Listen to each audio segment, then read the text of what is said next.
मकर पे, झूठ पे, फ्रॉड पे, और इसके अलावा उसके पास कोई मंशूर नहीं है।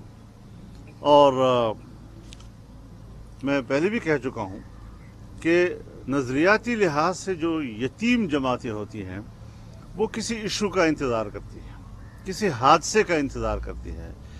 इशू बेस्ड पार्टी अब ये बन गई है, इसको किसी हादसे का इंतज़ार होता है, फिर उसके ऊपर चंद दिन उछलते कूदने का उनको मौका मिल जाता है। लिहाजा कौम को भी हम दावत देते हैं कि वो ऐसे अनासर के ख़िलाफ़ मुत्तहिद और मुनज़्ज़म हो जाएं और उनको अपने सफ़ों में दोबारा जगह ना दें। इससे मुल्क के अंदर अफरा तफरी पैदा होगी, उनको फिर वो तक़वियत मिलेगी, वो फिर वही कुछ करेंगे। इनके यहाँ तखरीब की सलाहियत है, तामीर की सलाहियत ही नहीं है। लिहाजा जब भी आप उसको मौका देंगे वो तखरीब ही की तरफ लोगों को ले जाएंगे। जी, कितनी मुश्किल में आज इस वक्त हम पाकिस्तानी मईशत को बेहतरी की तरफ ले जा रहे हैं। उसके असरात यकीनन अभी तक कौम को नहीं पहुँच पा रहे हैं, लेकिन इंशाल्लाह पहुँचेंगे। जिस तरह डॉलर के मुकाबले में रुपया मजबूत हो रहा है, जिस तरह मुख्तलिफ हमारे पेट्रोलियम की और दूसरी कीमतों को नीचे गिराया जा रहा है और इस तरफ एक अमल जारी है, सो इसको अब चलना पड़ेगा। मईशत पहले भी मजबूत हुई है और आज आप खुद देखें कि IMF के नाम हाथों हमें इसी ने गिरवी रखा था, स्टेट बैंक को इसी ने उनके नाम गिरवी कर दिया। और इस हुकूमत ने 6 महीने के अंदर अंदर, जब आप दुनिया की ब्लैक लिस्ट के किनारे खड़े थे और दिवालियापन के किनारे खड़े थे, आज वहाँ से उठाकर ग्रे पे ले आए और ग्रे से हम वाइट पे ले आए उसको। दुनिया ने पाकिस्तान को वाइट तस्लीम कर लिया है और अब दुनिया की मईशत जो है वो पाकिस्तान के लिए खुल गई है और पाकिस्तान के लिए इमदाद भी गरासी भी खुल गए हैं। तो ये सारी चीज़ें रियासत की है जो आंख झपकने में तो नहीं होती, पलक झपकने में नहीं होती जी, लेकिन थोड़े से असरात उसके सामने आ रहे हैं कि किस तरह हम मुस्बत रफ्तार की तरफ जा रहे हैं।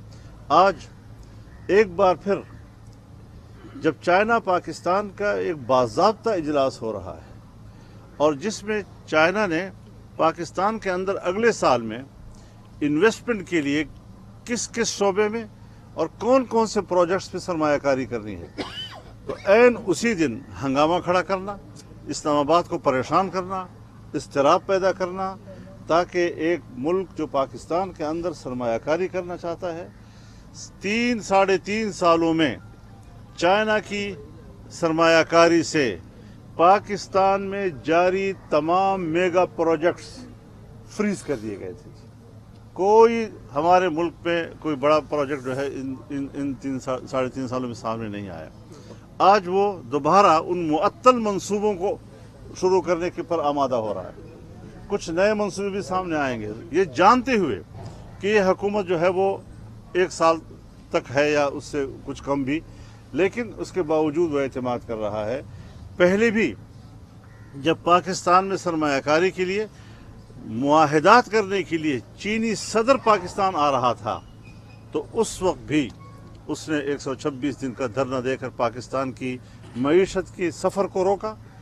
और ये तो उस वक्त की तमाम पार्लियामेंट मुत्तहद हो गई, आसाबी जंग थी और हम उस आसाबी जंग से निकल गए।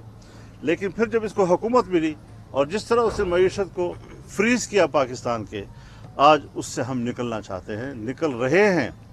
तो हर शख्स को इस अंदाज़ के साथ सोचना चाहिए, इस अंदाज़ के साथ हमें आगे बढ़ना चाहिए। ये जानना चाहिए कि आज फिर जब चीन पाकिस्तान के दरमियान बातचीत का एक दौर आज शुरू हो रहा है, उस पर आज ही के दिन उसने इस किस्म की सूरत हाल क्यों पैदा कर दी है।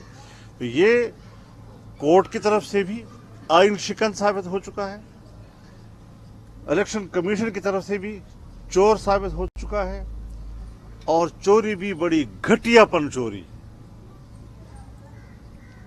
भी तो कोई काम की चोरी होनी चाहिए ना, घड़ियां चोर तो ये सारी घटियापन उसके किरदार का खुलासा है। और आज वो कौम के सामने किस मुंह से आने की कोशिश कर रहा है। इसके यहाँ न कोई वक़ार है, न कोई शाइस्तगी है, न कोई शर्म हया है, और बस मैं आ रहा हूँ, किस बात पे आ रहे हो जी? तुमने क्या किया? मेरे खिलाफ साजिश हुई है। किधर साजिश हुई है भाई? ऐसी बस एक कागज लहरा कर साजिश हुई है। कागज किधर है? अब कहते हैं कागज गुम हो गया। इतना बड़ा डॉक्यूमेंट पाकिस्तान का सरकारी वो गुम हो गया जी। तो इस किस्म की गैर संजीदा सियासत पाकिस्तान में फ़रोग़ पा रही है, इसका रास्ता रोकना है इंशाअल्लाह।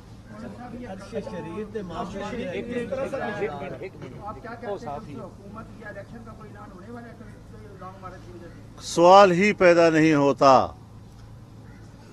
सवाल ही पैदा नहीं होता कि इसके चाँचू से हम मुतासिर होंगे। सर अरशद शरीफ को जिस तरह निशाना बनाया गया है, आप क्या समझते हैं ये बैरूनी साजिश भी हो सकती है कि कौन से अनासर हैं इससे या फायदा उठा सकते हैं या जिनको फायदा पहुंच सकता है? देखिए, अरशद शरीफ साहब पाकिस्तान के बेटे हैं और बैरून मुल्क एक हादसे का शिकार हो गए।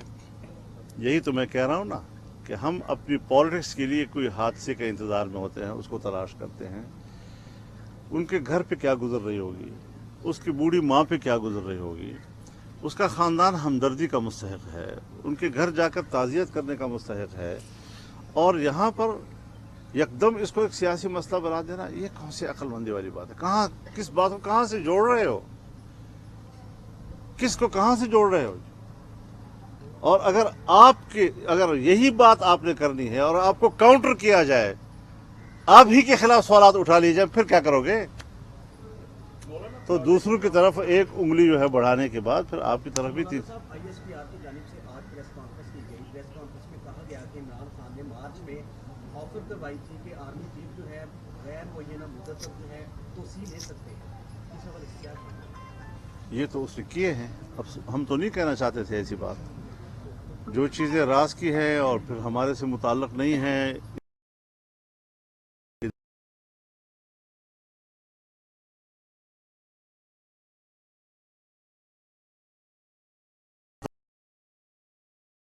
ये एक तसलसल के साथ वो वाशगाफ होता जा रहा है, बेनकाब होता जा रहा है। और ये वक्त के साथ साथ इंशाअल्लाह हम उसको कैफर किरदार तक पहुंचाएंगे। हमने भी ये अज़म किया हुआ है कि इसराइल बैनुल अक़वामी एजेंडा और उसकी बुनियाद पर उसके एजेंट को पाकिस्तान में सियासत नहीं करने देंगे इंशाअल्लाह।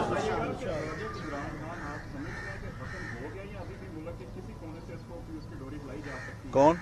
इमरान खान का जो प्रोजेक्ट था वो आप समझते हैं कि खत्म हो गए या अभी भी?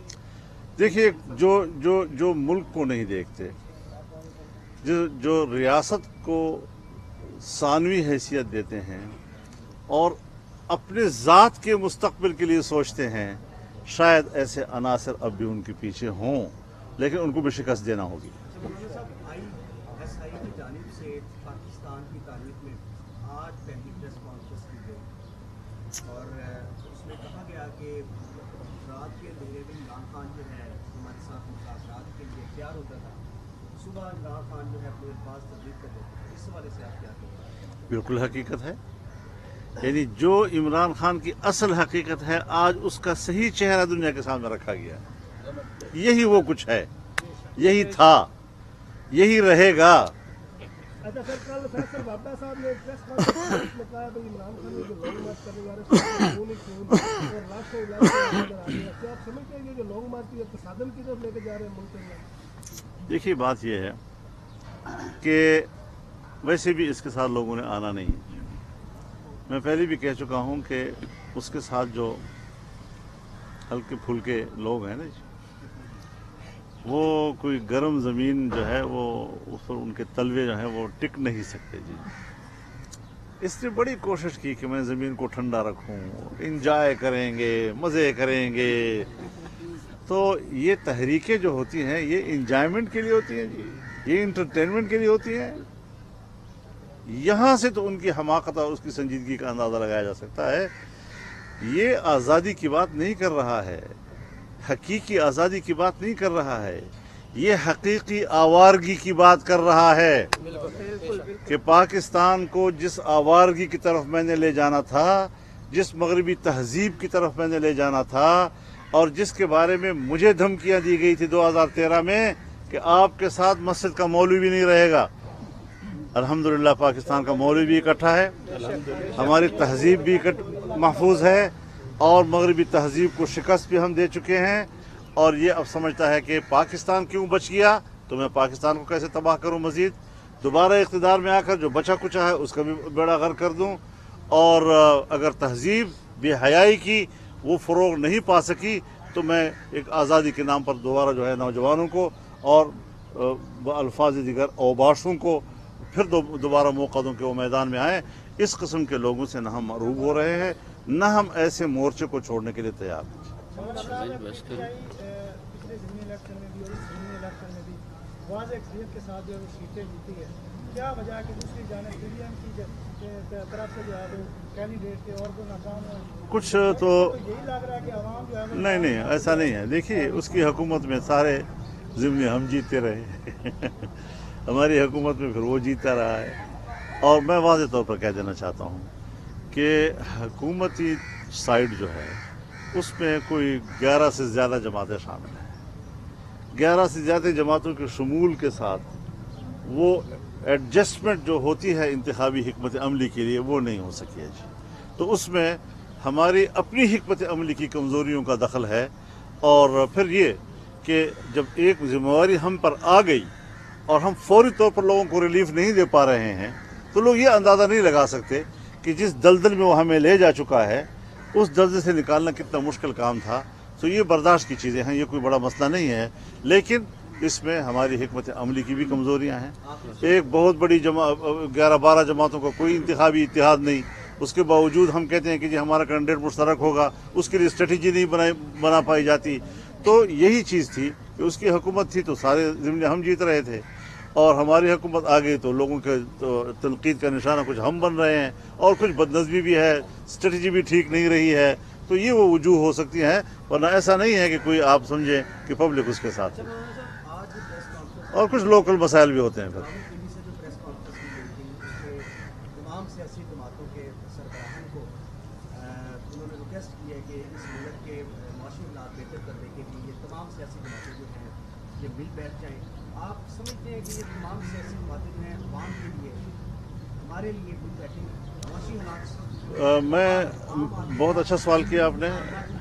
मैं बताता हूँ, बहुत अच्छा सवाल किया आपने।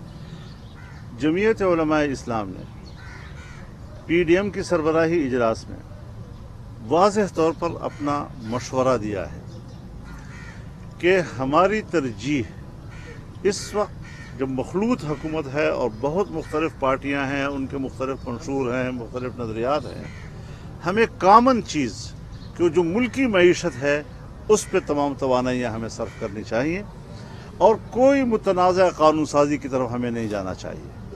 अगर कोई पार्टी एक ऐसा बिल लाती है कि जिससे दूसरी पार्टी का इख्तिलाफ राय है तो ये तो एक मखलूत हुकूमत को नाकाम बनाने के हम खुद असबाब तलाश कर रहे हैं। तो ऐसी कानून साजी को फौरी तौर पर रोकने के लिए हमने कहा कि मुतनाज़ा कानून साजी नहीं होनी चाहिए। हमें सिर्फ अपनी मईशत को बेहतर तब महंगाई के ख़ात्मे के लिए पब्लिक को रिलीफ देने के लिए उस पर हम अपनी तवानाइयाँ सर्फ करनी चाहिए और इस हमारी राय को कबूल किया गया है और इंशाअल्लाह इसके मुताबिक हम आगे बढ़ेंगे। अगर हमसे माजी में कुछ गलतियाँ हुई थी तो 20 साल से उन्हें अपने खून से जोड़े, इस हवाले से उन गलतियों के हवाले से आप क्या कहेंगे? देखिए, माजी में जाएंगे तो बहुत लंबा किस्सा है, उसमें गलतियाँ भी हैं, रियासती इदारों की गलतियाँ भी हैं, सियासतदानों की गलतियाँ भी हैं, बहुत सी चीज़ें उसमें हैं। एक मौजू फिर उस पर बात नहीं की जा सकती, बहुत सी चीज़ें उसमें आ जाएंगी।